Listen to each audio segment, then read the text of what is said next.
So last week, Star by Star Gaming set up a GoFundMe so they could help raise some money to help pay for the creation of their new map, Starbright University. So I've decided to do just like a little Q&A to talk about that project. I've gotten a lot of very good questions, so this video might be a bit long, and I'm going to try and answer most of these off the cuff. So to get started, I'll cover some of the questions that are kind of unrelated to the Starbright mapping project, and that are not joke questions like, how big is your cock? Also, I want to mention, I do not work for Star by Star Gaming. I am not an employee of their company. I'm a commissioned artist. I might be friends with Guy, the owner of SBS, but Shy Studios is not SBS, and I do jobs for a lot of other Garry's Mod servers all the time, and I even do quite a lot of stuff that's completely unrelated to Gmod. So one question I got was, how long have you been mapping for Garry's Mod? And that's kind of a tough question to answer because, well, 2016 I've been professionally mapping for Garry's Mod. That's when I started. But in 2008 is when I started mapping in general. But back then, you kind of just made Counter-Strike maps. Like, you'd make your map in Counter-Strike Source, and then if you wanted it in Gmod, you would just put it in Gmod. But 2008 to 2016, that means I had 8 years of experience before ever getting paid once. So that's pretty crazy. And it's almost been 8 years since 2016, I think next year. So that means I've been doing it professionally for half the time that I've been doing it. Were there any secrets from your Harry Potter themed maps that were never found? And I got this question from like 4 different people. And yeah, tons. Especially on Hogsmeade. So I'll probably make like a video or something about like top 10 coolest Hogsmeade Easter eggs or something like that.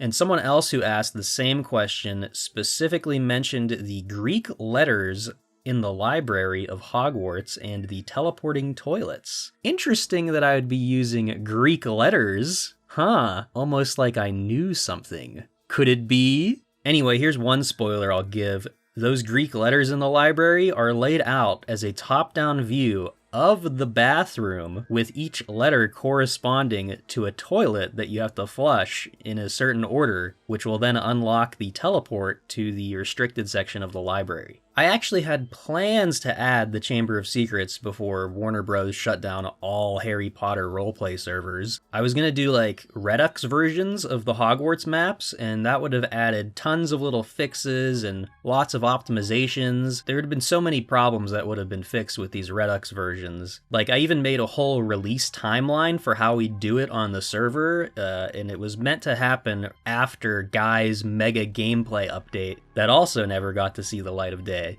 Why did Warner Bros. Take down all of the Hogwarts RP servers? Was it because of the upcoming game, Hogwarts Legacy? So I plan on doing another video about this in the future, but yeah, I can pretty much assume that it was probably because of Hogwarts Legacy. Like, SBS has, like, hard proof that Warner Bros. Knew of SBS at least, years before it got taken down, like many years. And I've heard some of the developers on the game may have been players on SBS or were like talking about it inside of like private groups. And like, let me see if I can find this post I made on Twitter.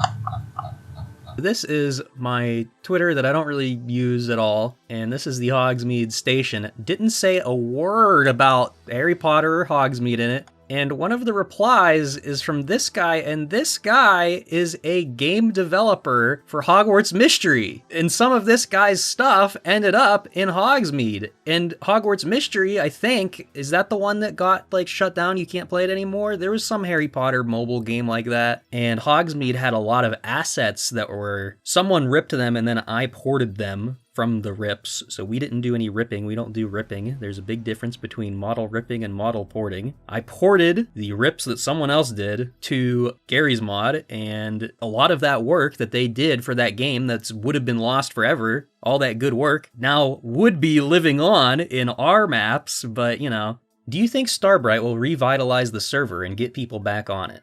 Yeah, I'd say so. Really the only reason no one was playing on the Galaxy of Magic server while it was up is because, well, one, the maps weren't appropriate for the game mode, and two, There's this weird social phenomenon with multiplayer games where people won't stay on a server without a certain number of people on it. And I'm like writing an article / video about this phenomena, but the entire time the Galaxy of Magic server was up, it was getting multiple brand new unique players who had never played on SBS before connecting every single day that would just load in, maybe run around for a few minutes, and then they would just disconnect because no one else was on. Moving on. When was the last time you worked on the map? Well, I pretty much haven't touched the map all summer. I think Guy was paying for the server out of pocket since before July, so because I wasn't getting paid, it just, I'm not working on it as much. Or at all, actually.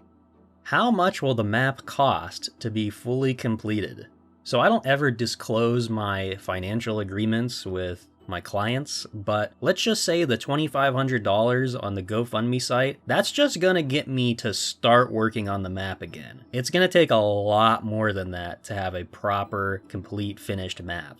The price I have listed on my website is $700 per day, which is really super crazy, insanely low considering this field. And obviously I have special arrangements with SBS and that isn't what I'm charging them, but it should give you a ballpark estimate as to how much these kind of massive projects cost to make. Which leads into the next question. How long will it take for the map to be done? Well, because I don't like to ever leave a project unfinished, even if I don't get paid anymore, I'll probably end up completing the map eventually, but it might take 10 years if I'm just doing it for free. I have way too many other more important personal projects that I'd rather be doing first, and the map isn't really on my radar right now, so if you want it to be worked on, you need to pay me. If the GoFundMe reaches its goal and Guy starts paying me a little bit every month, I could probably get an early alpha out sometime early next year. And if the GoFundMe reaches its goal and the next goal, which would be probably $7,500, then I should be able to get an early alpha out sooner than next year, since I would, be able to dedicate quite a lot of time to it. The initial plan was that we would do a release pre-alpha, so somewhere between these two stages of level design progress. So right now I'm working on the rough white box. That is the current state of the map, is somewhere between block out and rough white box. We were gonna do pre-alpha release, but it might be more of just a late alpha, early beta release, because I think it would go over a lot better to have it more complete than less complete.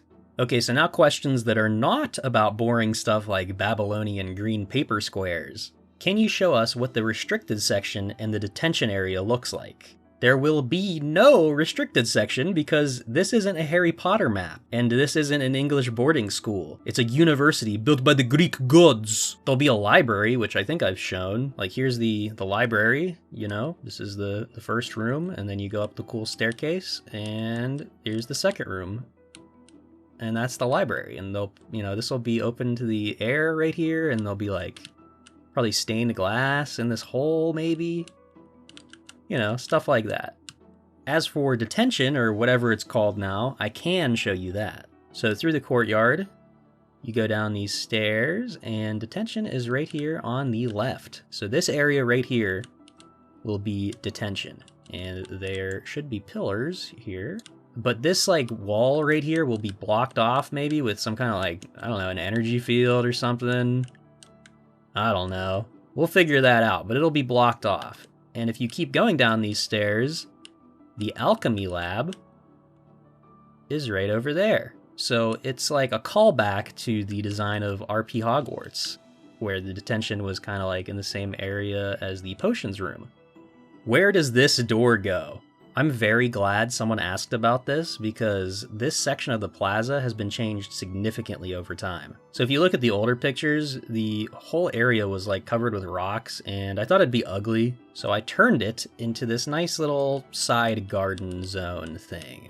And the door, it doesn't actually go anywhere, but it's room for expansion if we do want to put something back there at some point, or it might not even be a door. I might remove this and it could be a inset into the wall with a fountain, or a little shrine, or a ripped Greek dude statue with a big fat ween. Will we be able to go up into the very tall tower? So as of right now, no, you can't go up into the tower, but that could be added in the future, and maybe that's where this plaza side door will eventually lead. But lore-wise, this big structure is not intended to be a tower, it's more like a machine. It's called the Ansible, which allows traversal between small planes, or planettes, or maps as we call them. Will there be actual doors on the map like in Hogsmeade, or will they all be fading doors like on Hogwarts? Well, Hogsmeade has shown me that despite decades of Gary's Mod maps all using standard Half-Life 2 doors, the SBS community is not capable of handling real doors after I spoiled them with the fading doors from RP Hogwarts. And Starbright is gonna have mostly no doors at all or fading doors. Where do you think players will congregate, and where will door RP be? I don't know where players will decide to hang out, but if Hogsmeade was any indication, it'll be in the most annoying and inconvenient possible place. There is, however, a design callback to the door RP in Hogwarts. So this is the courtyard. And this area right here is called the concourse. And this is a classroom. And right here, up these cool curvy stairs, this is an exit out to the ground level. And the ground will be like level with this. And it'll slope down. It'll slope down over here. Will there be a night map? No! At least not right now. Let's worry about getting the actual map finished first before, starting to think about a night version. But a night version might actually end up being easier for me to deal with than on other maps because of the way this map has to be lit. It's going to be a big pain in the ass for the day version. Will there be any incorporation of a galaxy feel to the final map, like planets in the sky? And they sent this picture of Subnautica. So the initial daytime version of the map, probably not, though I'd like to have some interesting things in the sky that aren't planets. I don't want to spoil it though. The basic sky and theme for the normal, daytime version of the map is going to be sunny, happy love, nice and happy, sunny, maybe a little bit of clouds, but clear blue skies. It'll basically just look like daytime Hogwarts map. Same thing. But if we do a night version, then yeah, I would probably do some kind of thing, kind of like the Subnautica picture with like planets in the sky. Doing that is kind of a pain in the ass though, if you want to get it like right. Will there be places for fighting and bee hopping? Yeah, mainly the arena, but it isn't just going to be the circular area that I've shown. I have some cool ideas for the stuff that will go inside of the arena that I think people will really like. Will donors have the ability to have something on the map based on what is donated, such as a prop or something with the donor's name on it? Yeah, of course, we always do that. I don't know what level of donation will get what, though. That's kind of up to SBS to decide. But if you want to drop like 5K or something, we would probably make you like your own room that's only accessible to you on the map. We were going to do that on Hogsmeade for the final release. Remember, the only public version of Hogsmeade to ever come out was a beta, so you never even got to see the final map. But yeah, we were going to do like donator houses, all the little empty houses. You'd be able to like go up and hit E on them if you were a donator and get sent to your little donator room that was totally custom and just for you. Will there be admin rooms for the staff? How many will there be, and what will they look like? Well, I assume there'll be rooms for this. Initially, it'll probably just be like an empty square room. But of course, the final version, I'll make them look cool. I don't know how many will be needed until people are actually playing again, so that'll come eventually in the future. How will you address the words on the wall problem? And I don't totally know what that means, but I'll assume you're talking about the list of words you're not allowed to say that's usually placed in the admin rooms. So, first of all, I don't think that should even exist in the first place. And second, it isn't me that places those things. Any big text you see on the map is placed by the staff, not me. I have nothing to do with it, and I think all those Gmod text screens look absolutely awful. A lot of people always complain to me about Hogsmeade stuff, like job spawn points or faction boundaries, and none of those were determined or set by me. I have nothing to do with that kind of thing. It's all the SBS staff's doing. If it were up to me, Starbright will have absolutely no Gmod text tool signs anywhere on the map. They look like shit. What sort of map theft prevention measures will you be using this time around? Like I'm gonna tell you, buddy. I'll be using Shy Studios X Protect, of course, though I assume you mean like the fun stuff that happens when you try to load the map up in single player. And I got a few ideas for that, but I'm not gonna spoil it yet. Where will new, unsorted players spawn? So they're gonna initially just spawn in a box outside of the map, but I plan on making it into like this really sick area that will hopefully show off a view of the school. And I'd also really like it if Guy implemented an auto join system where if you're already sorted, when you connect to the server, it will automatically load you into the dorm that you're a part of, instead of just being loaded in as unsorted. So like that's really confusing to new players who, you know, maybe they've played on the server once, they got sorted in their house, whatever, and they come back the next day and they're unsorted and they don't understand, why am I unsorted? I got sorted yesterday. Do I got to do it every time? And then they go up to the thing and they click on it and it's like, you've already been sorted. And so that's super confusing to normal people who haven't played the game for 10,000 hours. It's really bad gameplay like design. It needs to be fixed, in my opinion. Why prioritize models and textures and not the layout? This is coming from right after the latest map announcement where I mentioned a lot about the modeling and texture work that needs to be done. The layout of the school is pretty much completely done and decided on. Like, we spent months initially testing and planning things out so the layout of the map would not only be good, but would also feel familiar enough to, like, navigate for most people. As for textures, I was faced with two options. One option would be to do everything as Half-Life 2 textures, and the map would look like ass, kind of like in the screenshots in the latest update. And then I would have to later go in and manually change all those textures to new, better ones, and I'd have to do that for everything on the map. The other option would be to make custom textures now, and even if they're not totally complete, later on, instead of reapplying them to every single face on the map, I would just update the texture file itself, and that would automatically apply to every single texture that was used in the map. I chose that option so that way I can create the idea of a texture, just very basic, apply it. I don't have to worry about having it perfect just yet, but still have it in the map ready to go and then complete it later on. And the best thing about that is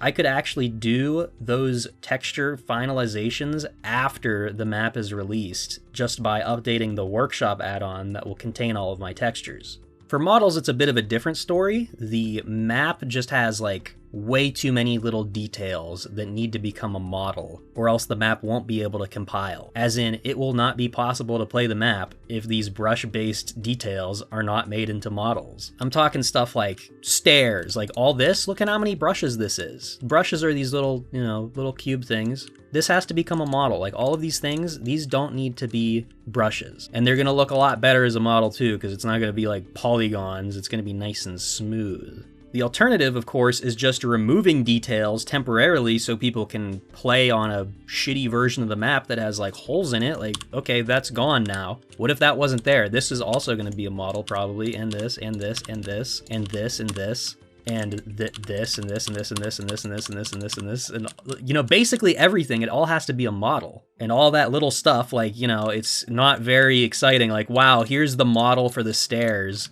It's gonna look exactly like this, but it'll be stairs, and it'll be one thing instead of, 6 things right here. The people complaining about this stuff, though, like saying that I shouldn't make models or textures now, are probably the same people that would complain about the map looking bad if I released it too early. When you said the map would have already been done if players couldn't fly, why is that? Well, it's pretty simple. So let's say this is the map, okay? This is you. You're this cool little guy. And the only thing you can see is like maybe some mountains. This is the front of the school. And all that you ever see is the front of the school and the mountain. Well, if you can fly up here, you can now see a lot more stuff. Like you now have to see the whole building with the roof, and you might even be able to see into the courtyard, and you have to be able to see all the ground around the mountains beneath it. And I know this diagram is awful. I'm not a good drawer, but basically the Source Engine and Gary's mod, not really made for this kind of thing, and to do it right involves years of experience and very careful pre-planning if you don't want it to look like absolute ass. What objects will decorate the halls to make it feel more lived in?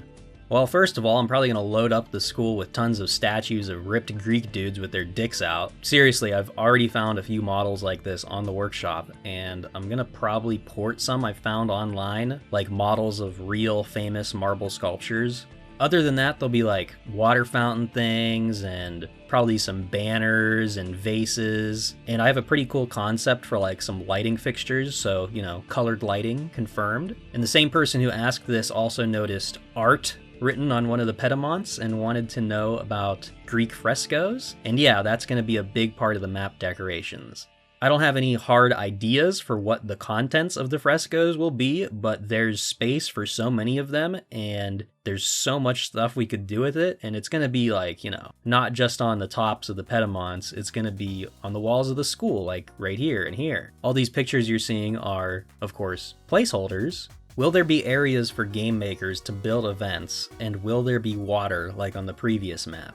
Yes and yes. So there's going to be this huge lake out right next to the front of the school, right here. This circle thing will be a pavilion on the water. Now, I know it doesn't look like much now, but eventually it'll probably look something like this. This is a little mock-up, and this should give you an idea as to what I'm going for the surrounding terrain. This is the water, of course. So this will all be like a lake, kind of. And the waterfall, of course, will be here, coming down. As for places to build stuff, most of the green area on this top-down will be flat area to build on. When the map is more complete, we'll have like an official, properly made top-down map of not only like the floor plan of the school, we'll also have like a big external overview too, hopefully. And while we're looking at this, someone also asked, where will the arena be in comparison to the school? So here's another little layout diagram that's kind of messy, but there's these two green lines here, and those are exactly the same like length lines, and that represents the distance from the arena to the school and like the bad guy zone. And because they're equal lengths, I'm making it so the arena is like as close to like each other as it could possibly be. They'll be equal distance. Will teachers have a teacher's lounge to spawn in? Yes, and we actually already have a name for it. It's the Lounge of Provision. Now, I don't know if this will be accessible to players, but it's gonna be for teachers to spawn in, and I'd like to make it so they can like select where to teleport into the school from the spawn area. Will the Celestial have an area inside the school where students are not permitted? No, their area will be just outside of the school, over here. So this is like the Celestial area. This is their zone, or at least it's gonna be their zone. There's nothing there yet, but it's completely separate from the rest of the school. Now, personally, I think during the void raids that students should be fighting, and if they die, they shouldn't be able to come back till it's over, and there really shouldn't be like a special paramilitary force at the school, but that's just me. Anyway, we were originally planning on having the area beneath, this is the smoking area. We were going to use this room beneath the smoking area as the Celestial spawn, and I think that's what this is listed as in the original like video I did, but we decided against that since they'd have to fly out, go up through this thing, out through the smoking lounge and over, or they'd have to fly out, go over here, up through here and through the door. And that's just, that's too big brain. That's too many turns. You can't do that. So instead we've moved them over here and they have their own whole facility basically. And the last question, will there be a bathroom? Yes, there already is. The baths. So anyway, that's all the questions, and I hopefully was able to give some good answers. I got a lot of duplicates, so I tried to cover those a little bit more thoroughly. I'm very surprised that no one asked about the dorms. I mean, they're not in the map yet, and they're being saved for the last moment, because really at any point, SBS might decide to change up their whole system and get rid of certain factions, so I gotta stay flexible with the mapping in case that happens, and doing that last would make it the easiest to deal with. So go donate to SBS's GoFundMe if you want to see this map actually get finished or even worked on slightly, and make sure you subscribe to my YouTube channel because next week I'll be uploading some random clips of me playing DayZ or some other game.